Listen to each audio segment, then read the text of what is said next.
Dans ce laboratoire, nous allons faire l'étude de liens entre deux variables métriques. Donc, le test que l'on doit effectuer dans ce cas-là, c'est ce qu'on appelle le test de corrélation. Dans la pratique, a priori, je ne sais pas quel test utiliser. Donc, dans les 4 exercices de ce laboratoire, je vais rapidement vérifier que c'est effectivement le cas. Pour le premier exercice, les deux variables sont l'âge et le temps, qui sont bien deux variables métriques, donc on va bien faire un test de corrélation. Le deuxième exercice, des avoirs et des valeurs, deux variables métriques, on est encore dans le cas. Des dépenses et des volumes de vente, variables métriques. Des nombres d'appels, des nombres de ventes, ce sont tous encore des variables métriques. Donc, dans chacun des 4 exercices de ce laboratoire, on doit faire le test de corrélation. Avant de me lancer dans ce test, je vais regarder à la page 151 ce que j'ai besoin pour effectuer et conclure à l'existence ou non de lien entre les deux variables. Donc, à la page 151 de votre manuel, je vois bien que pour conclure, j'ai besoin de connaître la valeur de t et la valeur de t critique. J'ai réécrit ici les informations, toujours cette page 151, qui me permettent d'obtenir ces informations. La valeur du t est donnée par cette formule-là qui dépend de R, le coefficient de corrélation, et de R2, le coefficient de détermination, mais aussi de N-2, qui se trouve ici être ce qu'on appelle le degré de liberté. C'est pour ça que j'ai fait au préalable un petit tableau que je vais remplir au fur et à mesure, qui va me donner toutes les informations nécessaires qui me permettront de calculer le R.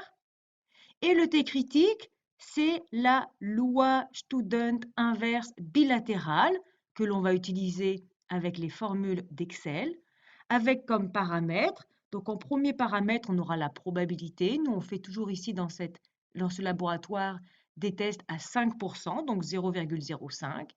Et je dois mentionner aussi le degré de liberté, donc qui sera effectivement ce N-2 que je vais calculer. Voyons à présent comment calculer les R au carré, qui nous permettront ensuite de calculer les valeurs de T et ensuite le T critique.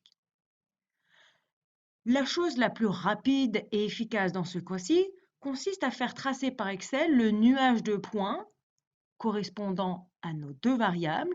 Et sur ce nuage de points, on va faire apparaître l'équation de la droite de régression ainsi que le coefficient de détermination. Pour cela, c'est très simple. Je vais sélectionner les deux colonnes qui m'intéressent. Je viens chercher dans le menu Insertion et je viens prendre ici le nuage de points. Je sélectionne le premier. Excel me trace ici un nuage de points. Je vais avoir besoin d'informations supplémentaires. Je viens ici chercher l'option Ajouter un élément graphique, une courbe de tendance et je viens choisir Autre option de la courbe de tendance. Ici, par défaut, la courbe de tendance est la courbe linéaire, c'est celle qui nous intéresse, c'est parfait. Je descends tout en bas et je vais cocher deux cases supplémentaires, afficher l'équation sur le graphique et afficher le coefficient de détermination. Ici, c'est terminé, je peux fermer cette case. Donc là, il m'a affiché ces informations à part. Je vais en plein sur le graphique, je vais les décaler et puis voilà. Donc voilà maintenant mes informations. Sur ce graphique, donc on a la valeur de R au carré, qui est notre coefficient de détermination. Je vais pouvoir la remplir dans cette cellule-là. Donc ici, la valeur de cette cellule, c'est 0,0229. Je vais pouvoir, grâce à cette valeur, obtenir la valeur du coefficient de corrélation. Donc, puisque ça, c'est R au carré, pour obtenir R, je vais en prendre la racine. Donc, je vais mettre ici égal racine, j'ouvre ma parenthèse, de ce nombre, je ferme la parenthèse, égal. Ici, qu'est-ce qui ne fonctionne pas? On peut se poser la question, ça arrive de temps en temps. C'est parce que dans ma définition de R au carré, pour mettre la virgule, j'ai mis un point. Excel voudrait que j'ai une virgule pour le considérer comme un nombre. En changeant ici cette virgule, j'obtiens maintenant mon résultat. Pour calculer t, donc j'ai maintenant r, j'ai r au carré, j'ai aussi besoin de n-2, le degré de liberté, donc j'ai besoin d'aller chercher la valeur de petit n, la taille de l'échantillon. Je vais descendre jusqu'en bas ici, 1957, considérant que j'avais la première ligne avec le titre des colonnes, ça signifie que dans ce cas-là, petit n est égal à 1956. Je viens donc écrire ici n 1956 et je peux calculer dans ce cas-là n-2, 1956 moins 2, 1954. Maintenant, pour calculer t, il n'y a pas de touche Excel qui lui est allouée. On est obligé de taper la formule à la main en utilisant cette définition. Je me mets donc ici dans cette case et je commence par taper égal. Donc, par définition, au numérateur, on a la valeur du R. Donc, je viens cliquer moi sur la cellule correspondant à la valeur du R divisé par une grande racine. Donc, j'écris racine et j'ouvre une parenthèse. Je vais ouvrir une autre parenthèse pour écrire à l'intérieur le numérateur. Le numérateur, c'est 1 moins R au carré. R au carré, c'était cette cellule. Donc, je clique sur cette cellule. Je ferme la parenthèse du numérateur. Je viens mettre le signe divisé. Et au dénominateur, on a le degré de liberté n-2. Donc, je peux cliquer directement sur n-2. Je ferme la parenthèse de la racine, égale, Enter. Voici la valeur du t.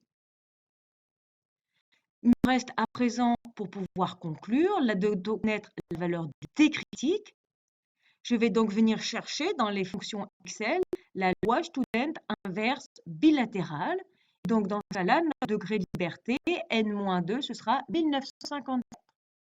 Je viens donc insérer une fonction. Je vais chercher dans les statistiques la loi student inverse. Loi student inverse bilatérale, elle est ici. OK. La probabilité, donc, ce sera pour nous 0,05. Le degré de liberté, 1954. OK. Voilà, nous avons à présent nos calculs qui nous permettent de conclure notre décision. Si je reprends la règle de décision du test de corrélation à la page 151, je sais que je suis dans la zone de H0 si ma valeur T est entre moins la valeur critique et la valeur critique. Ici, la valeur de T a largement dépassé la valeur critique, donc on est dans la zone de rejet de H0, c'est-à-dire qu'on est dans la zone de H1, l'hypothèse où les variables sont dépendantes. Donc ici, on pourrait conclure que le temps hebdomadaire consacré à jouer sur Internet dépend de l'âge des jeunes. On va maintenant reprendre ces calculs pour les 3 exercices suivants. Je vais recopier ici mon tableau pour chacune de mes feuilles. Je vais le recopier ici, je vais le recopier ici, et je vais le recopier ici. Reprenons l'exercice 2. Je vais élargir ma colonne. Évidemment, toutes ces valeurs-là sont à modifier. Donc, pour les modifier, je vais tracer mon nuage de points avec les informations sur ce nuage de points. Je sélectionne les 2 variables, insertion, le nuage de points, le premier choix. Puis, je viens ajouter un élément graphique, courbe de tendance, autre option de la courbe de tendance. Tout en bas, je viens sélectionner l'équation et R au carré. Je peux fermer cette case. À chaque fois, redéplacer ces informations pour les avoir clairement sur votre graphique. À présent, je peux remplir ici les valeurs. La taille de l'échantillon, alors allons la chercher. Je vais descendre ici. La taille de l'échantillon, 84. Donc la taille de l'échantillon, c'est 83. 83. Ici, j'aurais pu décider, plutôt que de taper le chiffre à chaque fois, de faire égal ce chiffre-là moins 2. OK. Le coefficient de détermination, puisqu'on avait déjà tapé... Oh non, le coefficient de détermination ici, ce n'est pas le bon. Je vais le remplacer par 0,1925. 0,1925. Et n'oubliez pas de bien utiliser la virgule et non pas le point dans ce cas-ci. Ça change automatiquement la valeur du R qui est après la racine. Et puisque j'avais tapé la formule, ça a changé automatiquement aussi la valeur de T. La valeur de T critique, je vais changer ici mon degré de liberté pour la nouvelle valeur. Dans mon exemple, le degré de liberté, c'est 81. Grâce à ces informations, je suis maintenant en mesure de prendre la décision finale. Dans ce cas-ci, on voit que la valeur du T est 4,39. La valeur critique est de 1,989. Le T a donc dépassé la valeur critique, c'est-à-dire que la valeur des frais mensuels dépend des avoirs. J'ai oublié dans l'exemple précédent de discuter de la valeur du coefficient de détermination. Le coefficient de détermination ici, puisque les variables sont dépendantes, me permet de dire que 19,25% de la variation de la valeur des frais dépend des avoirs. Voilà pour ce deuxième exercice. Je copie finalement ce tableau que j'ai amélioré pour le copier dans ma feuille suivante. J'élargis ma colonne et je viens tracer le nuage de points associé à ce nouvel exercice. J'ajoute un élément graphique, la courbe de tendance, autre option de la courbe de tendance. Et sur ce graphique, j'aimerais afficher l'équation et la valeur du coefficient de détermination R au carré. Je décale et je complète.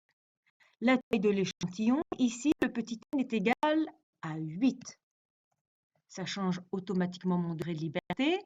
Le coefficient de détermination R2, 0,6523. 0,6523. Ça change automatiquement mon R et mon T.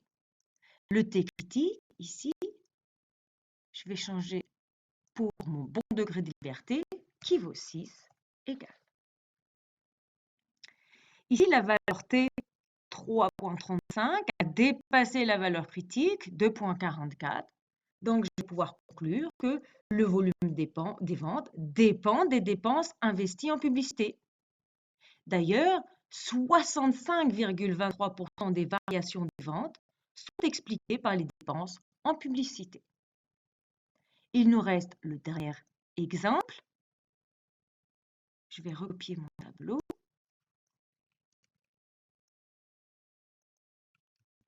Élargir la colonne et reprendre le graphique. Insertion, le nuage de points, ajouter un élément graphique, courbe de tendance, autre option. Puis tout en bas, je viens sélectionner les deux derniers points. D'accord.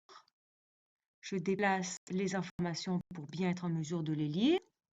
Puis je complète mon tableau. La taille de l'échantillon, 11, donc 10. Le coefficient de détermination, R2.5761. 5761. Le T critique va dépendre du degré de liberté qui vaut ici 8. Dans cet exemple, de nouveau, la valeur T a dépassé la valeur critique. Donc, je peux conclure que le nombre de ventes dépend du nombre d'appels. D'ailleurs, 57,61% des variations des ventes sont expliquées par le nombre d'appels. Voilà qui termine ce laboratoire. Là, on a donné juste les résultats. Vous trouverez toutes les étapes du test dans un document déposé sur l'IA.